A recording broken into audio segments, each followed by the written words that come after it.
Legends evolving, new names emerging, and Canada is right in the thick of it. Jonathan David, by the way, bids farewell to Lille, cementing his legacy as a Canadian trailblazer. Messi and Ronaldo. Could 2026 be the final act of the game's greatest rivalry? And we check in with Delaney Pridham, who's storming into the NSL's Golden Boot race. Hello, everyone. I'm Annie Petrillo, and welcome to the show. We're breaking it all down for you. And to help me do that, I'm joined by Brendan Dunlop, founder of Canadian Soccer Daily. What's up, my friend? How you doing? Hey, it's been too long, Bella. I'm happy to talk some footy with you.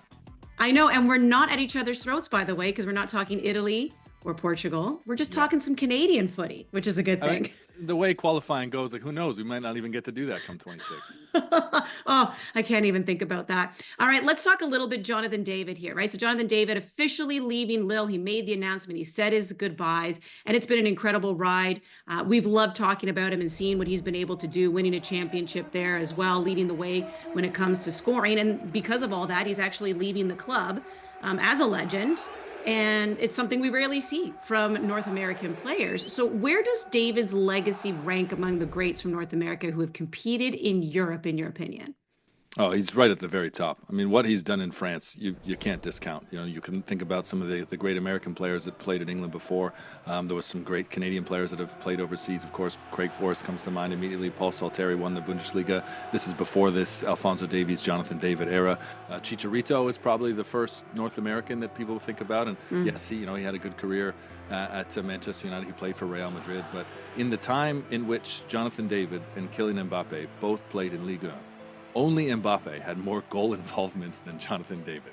I mean, that alone is incredible. And you look at what the team did in the 5 years in which he was there.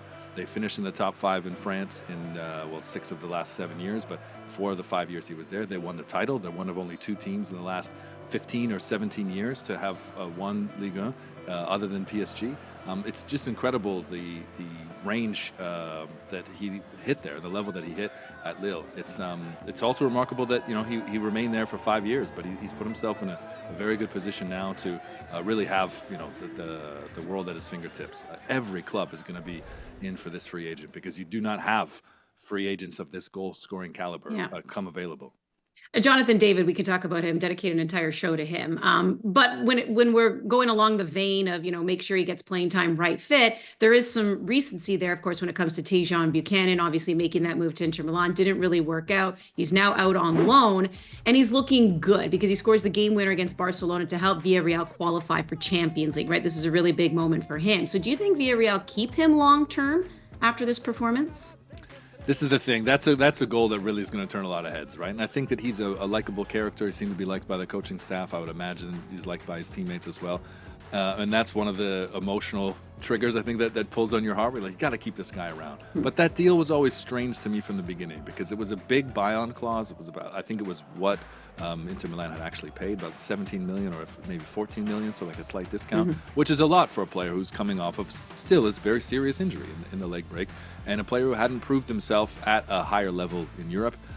He didn't get the opportunities, sure, but he hadn't proven himself in the Serie A to get a La Liga move at a fee of that height. So it's possible that they're going to renegotiate that. I think that Villarreal would be interested in the player at a different rate and a different price, and who knows, maybe Inter Milan would be open to that deal. Sadly, I don't think going back to Inter is the right fit for him. They win the Champions League.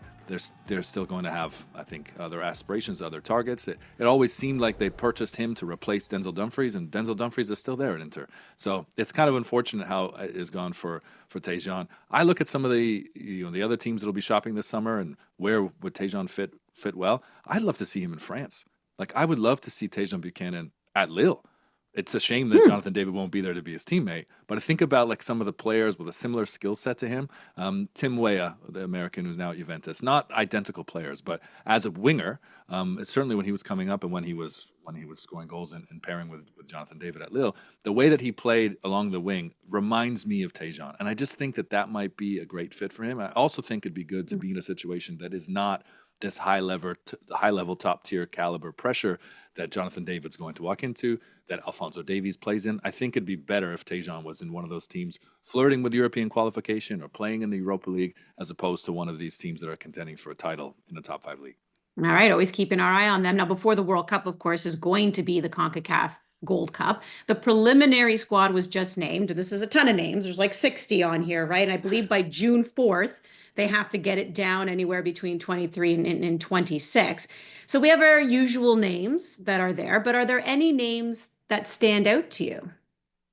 I look at that roster, and it does feel like you can kind of pick, 22 guys.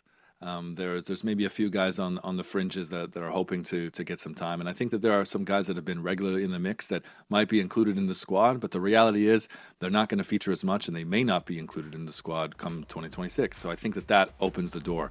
You think about the injury to Moise Bombito. Yes, he was named on this 60-man preliminary roster, but with this wrist injury and surgery, and given the importance that Moise Bombito is for 2026, you wouldn't want to rush or fast track him just to be part of the process here in the Gold Cup.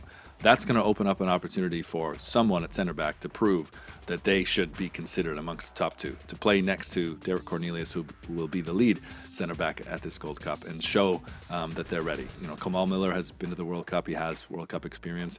Joel Waterman didn't get time at the World Cup, but he has the experience of having been to the World Cup. But I don't think that those guys will be able to contribute or bring the biggest impact come 26. So I'm looking at like a Jamie Knight-Labelle as someone who I think is going to walk into perhaps a leading role. Nico Seeger is an incredible player, and what he's shown in midfield with the Canadian men's national team, and what he showed in filling in for Alphonso Davies at left back in the third place game, there's another level to him. There's 2 or 3 more levels, I think, to Nico Seeger.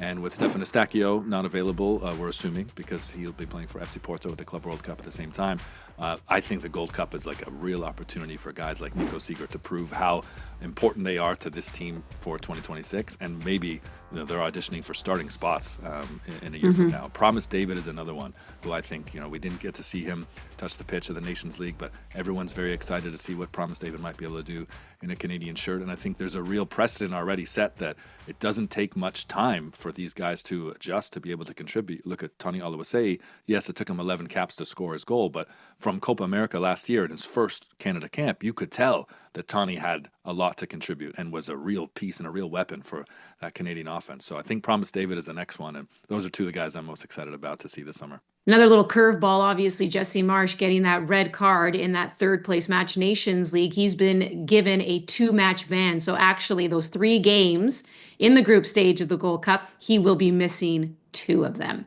It's time for our World Cup roundup, where we connect the dots, chase the drama, and keep you in the loop on the road to the 2026 World Cup. Lionel Messi is back with Argentina for this summer's 2026 World Cup qualifiers. He's not yet said if he's fully committed to playing in the 2026 World Cup. Do you think, Brendan, we'll get one last Messi versus Ronaldo showdown right here in North America?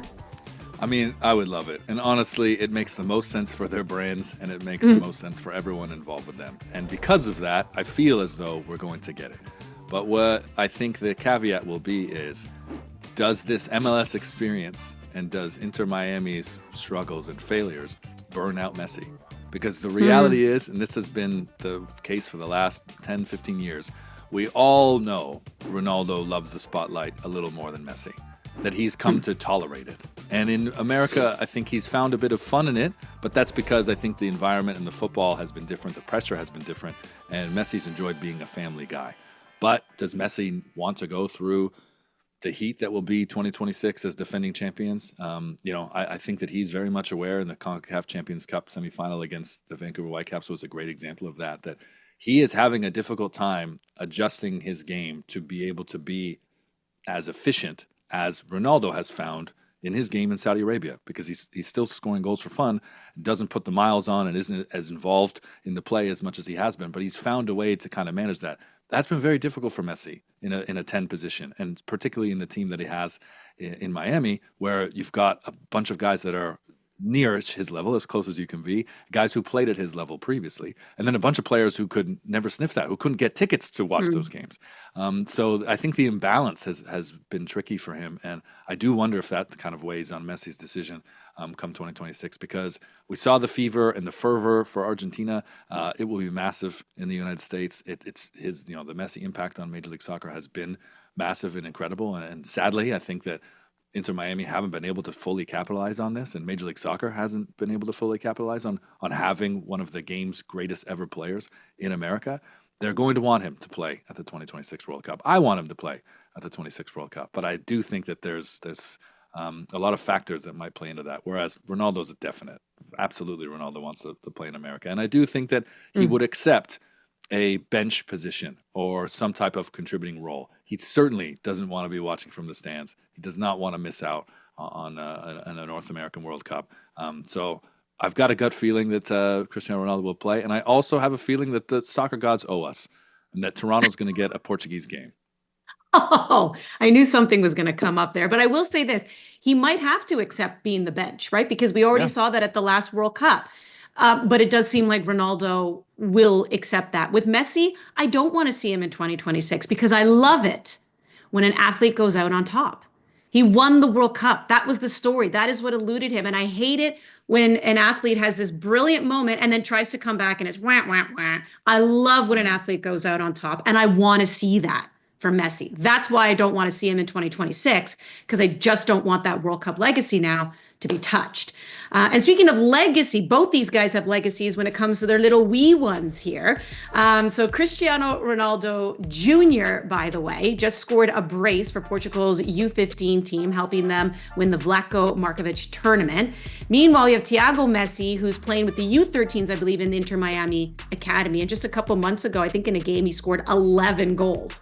So I was like, yeah, that's Messi's kid, just scoring goals over there. Now, I know it's early, and I know they are still little bebes. Who's got the edge? Ronaldo Jr., Messi Jr.?